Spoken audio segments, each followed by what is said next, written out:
तीळ घेतात, तिळाचा वापर म्हणतात त्याला. आणि असं पोटपोटावरती घेऊन अशी घडी घालायची आणि नंतर परत चमच्याने वरचं काट असे कातरून काढायचे.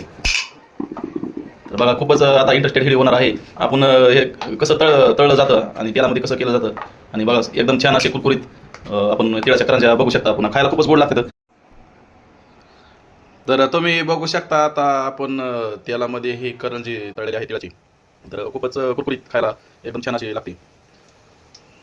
रव्याच्या पण करंजी असतात, पण ही तिळाची करंजी एकदा ट्राय करून बघा, खूप तुम्हाला आवडेल.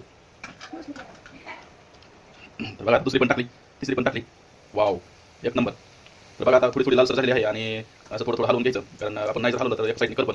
आणि ही बघा ही करंजी तयार झालेली आहे आणि आता आपण लगेच खाऊन बघूया.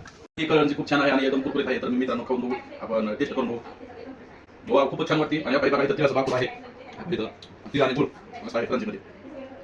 तर मित्रांनो तुमच्याकडे हे तिळाच्या करंज्या करतात का? जर करत असेल तर मला कमेंटमध्ये सांगा कशा कशा पद्धतीने करतात वगैरे. खूपच छान लागते. ओके.